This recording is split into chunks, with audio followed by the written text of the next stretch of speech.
Hey, what's up all you RuneScapers out there? It's Spiker211RS back at you one more time with another Slayer video. So today I will be going over the Waterfiends. They are a good source of charms, especially Crimson Charms. They're a great source of XP, as well as very, very easy to kill. And I'm going to go over a few things in this guide, some locations, the information on these beasts, the strategies, and them XP gains. So stick around and stay tuned. Message! Alright, so now we're going to be making our way downtown to the information page for the Waterfiends. That didn't even sound right, but that's okay. Alright, so after all that nonsense, we're going to go into some of the information for these guys. I have two different types that I have here. One are in the Ancient Caverns, and one are in the Gorok dungeon or cave, and that's located in the next part of this guide. So combat levels, I just put Cav for Cavern and GH for Gorok, and we're just going to use it that way. So we're starting off with the Cavern ones. They have both 8,000 life points. Combat XP gains that are given, 934.2 for the Ancient Cavern and the Chaos Tunnel ones, 764.3 for the Goroks, and it just goes respectively with Constitution, 308.2 and 252.2.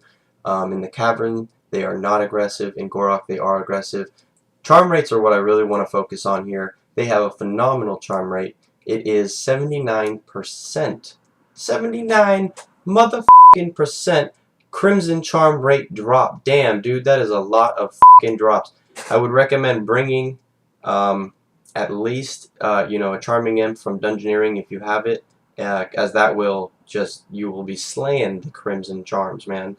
And for the Gorok ones, they are 34 to 36% drop rate, so it's about half, but they do drop double charms, so 2 instead of 1, for those that don't know what that means. Slayer XP gains given, 335 for the Cavern, and 290.8 for the Goroks. So in the next part of this guide, I'll be going over the locations, as well as some strategies on how to take on these watery beasts.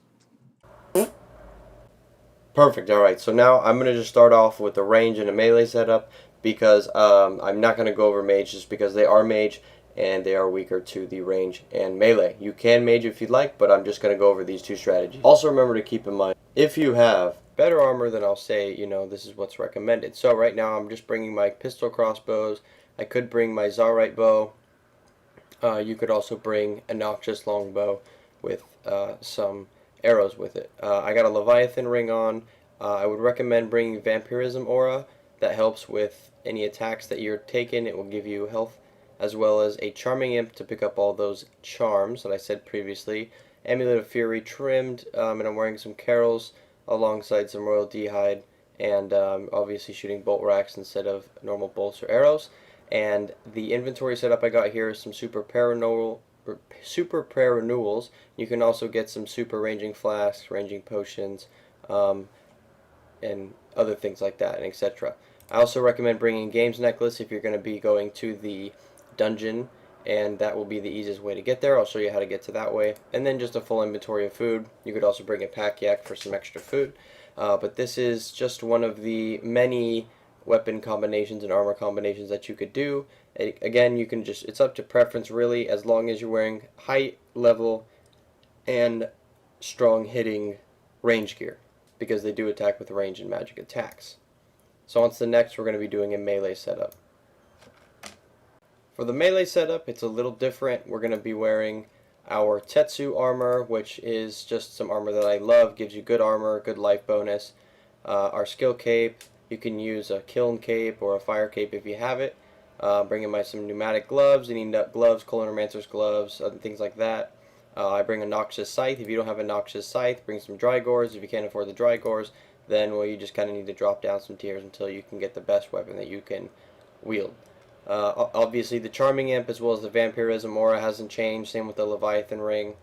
You could bring Mighty Slayer helmet. You could also, in theory, bring Torva as well, full Torva, if you have pieces of Torva, however you like to do it. I like to wear my Torva helm, as it gives a little bit better armor bonus and some strength and life as well.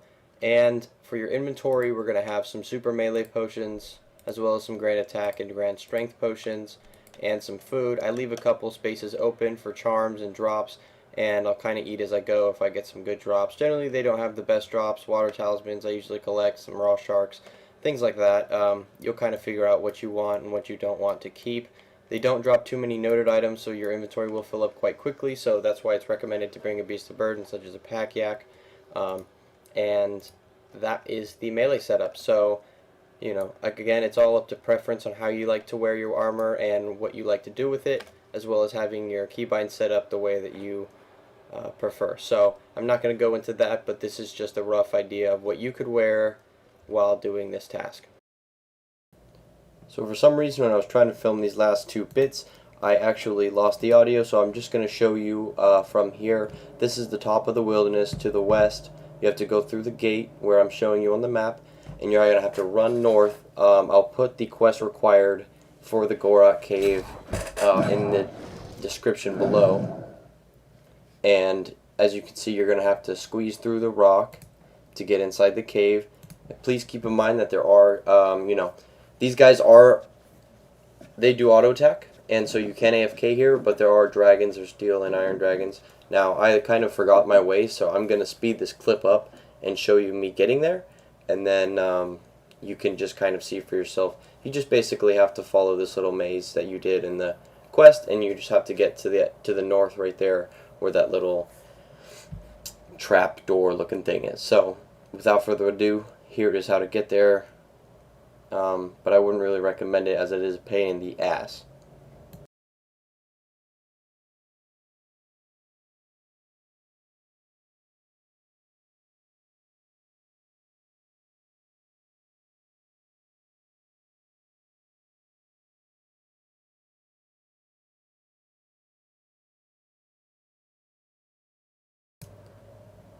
So now you see I finally figured it out, got into the cave, and here are the Icefiends that you can attack. What I said before was that I didn't bring anything in my inventory because I was in the wilderness running around and I didn't want to get attacked, even though I would still have lost a good amount, but it doesn't matter. Here they are. You can sit there and auto attack them if you want.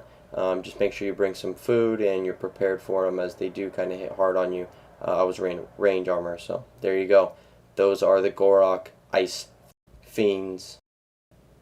And now for the final method of getting there, that's going to be through the ancient caverns. And how we're going to get there is there's two options. You can use your barbarian teleport using a games necklace, and I'm going over the inventory here. I lost audio on this clip, so I was basically showing you that I brought some sharks, some super combat potion, or some super melee potion, some super paranewel, my bone crusher, and charming imp, as well as a sign of life for just in case if I'm kind of AFKing, not paying attention, watching cops. You know how it is, guys. You know how I roll. So I was a dum-dum, forgot my games necklace. Okay, so I gotta run all the way to the bank here. Gotta go grab it, so bear with me, alright?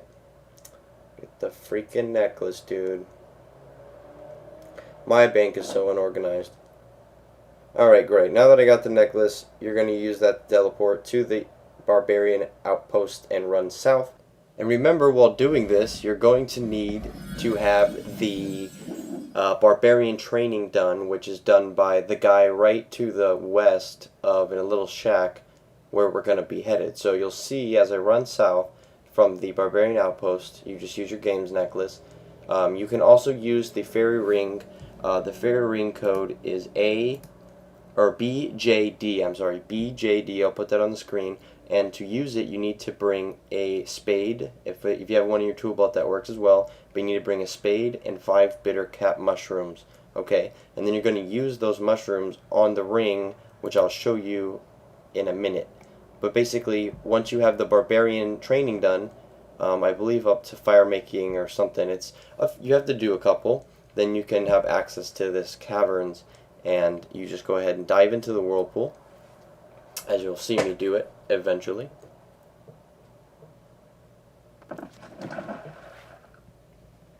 Splish splash, I'm taking a bath. Great, now that we're in the caverns, you can actually see what's going on. So, I'm on the top, I gotta go down. This is a great place to train, like I said earlier, or I was going to say in the video that got cut out. So you can see there's a shit ton of these water fiends everywhere, and so this is a great place to train. They are not aggressive. There aren't too many aggressive monsters in this area, especially if you're a higher level. Right here I'm showing you where the fairy ring teleport is. It's to the west, and you just have to use those 5 bittercat mushrooms on it one time, and you will have it forever using the fairy ring code BJD, I believe. So that's all you need to remember, and now you can start slaying and killing those water fiends. Thanks for watching, everybody, and as always, peace and love, motherfuckers.